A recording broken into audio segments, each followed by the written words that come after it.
today stands at 89.05. We are committed to ensuring that every Ghanaian has access to reliable, affordable electricity. It is worrying that the Electricity Company of Ghana continues to experience high power losses, with reports indicating that around 25% of generated power is lost.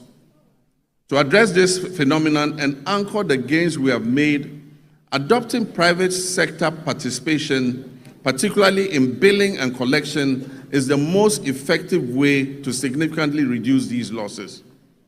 Cabinet has approved the multiple lease method for concessions in the distribution utilities, and work is ongoing to implement this critical reform. Mr. Speaker, the Bui Power Authority has completed an additional 50 megawatts of solar power.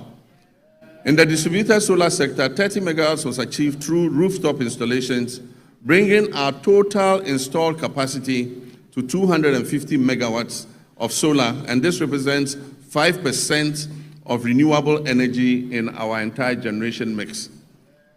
A few months ago, I broke ground for a 200 megawatt solar power project at the Dawa Industrial Zone, with the first 100 megawatts scheduled for completion in December 2026.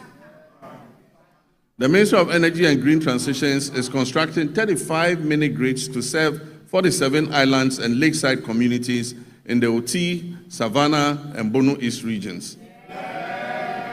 The ministry will also supply 12,000 new smart net meters from the end of the first quarter of this year, 2026.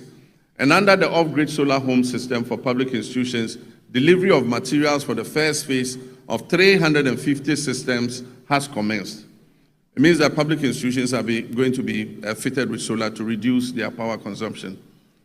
Mr. Speaker, as part of the last mile electrification effort to achieve 99.98% universal access by 2030, the ministry has mainstreamed mini-grids into the National Electrification Scheme. Consequently, a feasibility study for the Afram Plains North District was completed for 100 communities to receive solar power, bringing the total number of islands and lakeside communities in the Afram Plains North and South to 150 that are ready for mini-grid solar electrification. I'm pleased to announce that the African Development Bank has committed to providing $100 million to fund the construction of renewable energy-based mini-grids for these communities.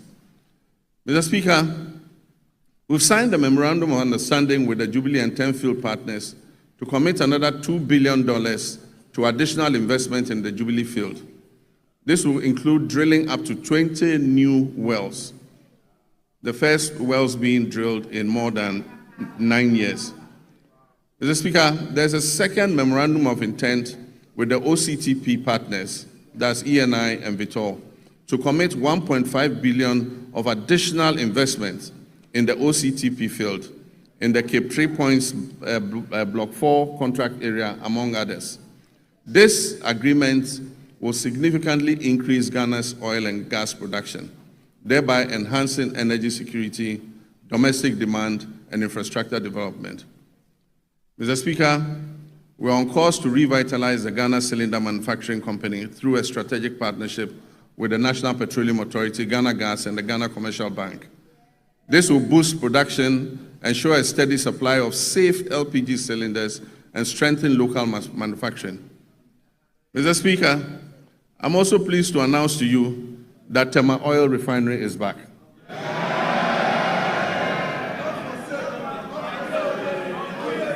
The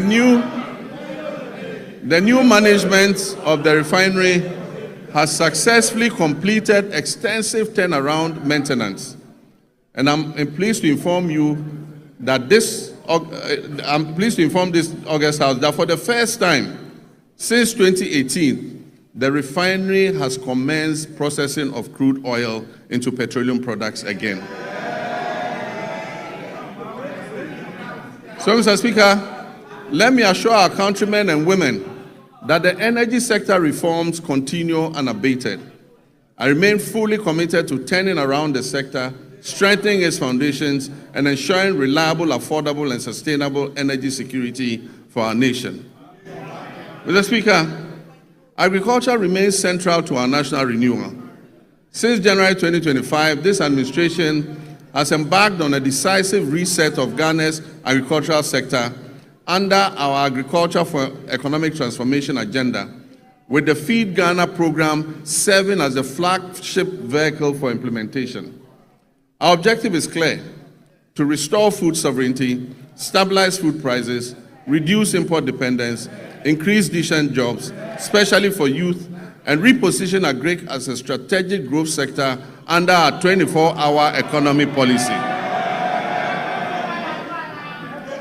Mr. Speaker, as of January 2025, food inflation stood at 28.3%, following an unprecedented peak of 61% in January 2023.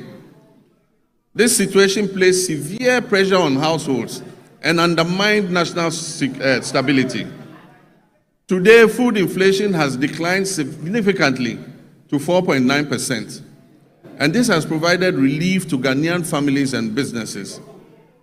Mr. Speaker, this year we have committed 300 million Ghana cedis to the National Food Buffer Stock Company to mop up excess produce, to stabilize prices, and build a strategic national food buffer against emergencies, marking the first time Ghana has deliberately built a food reserve for national resilience. Over 413 institutions, from basic schools through to tertiary institutions, have been registered and are actively participating in the Feed Ghana program. Institutional farming is currently being undertaken by the Ghana Armed Forces, the Ghana Prison Service, the National Service Authority, basic and second cycle schools, public universities, and faith-based organizations, including churches and mosques. A key pillar of the Feed Ghana program is the home gardening initiative. Across the country, families are being encouraged to grow vegetables at home and in their communities to reduce food expenditure, improve household nutrition, and enhance food availability. The Feed Ghana program is also firmly anchored on irrigation for wealth creation. Government is deliberately shifting our agriculture from rain-fed dependence to irrigation-based farming to support year-round production and also strengthen our climate resilience.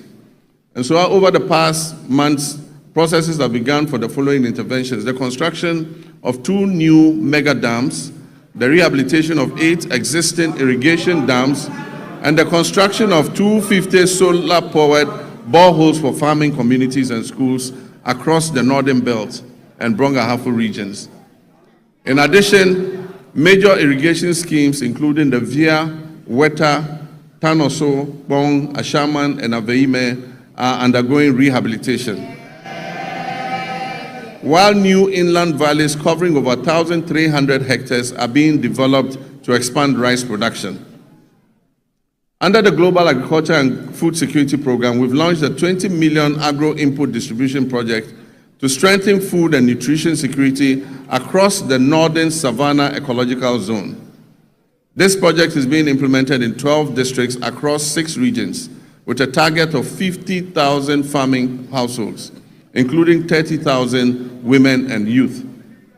It will support the production of key staples such as maize, rice, soya bean, cowpea, granules, while promoting year-round vegetable cultivation through solar-powered micro-irrigation schemes for farmers groups and selected schools. The project is also supporting backyard and commercial poultry production, as well as the distribution of fertilizer and certified seeds to participating districts. This will help strengthen the poultry value chain. We're working to fulfill the promise of establishing farmer service centers across the country to modernize agriculture. Procurement processes are underway for a total of 660 tractors, 400 combined harvesters, and other agricultural equipment and implements.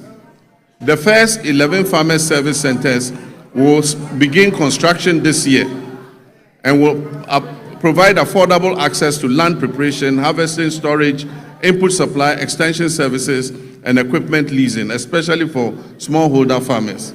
Mr. Speaker, in the next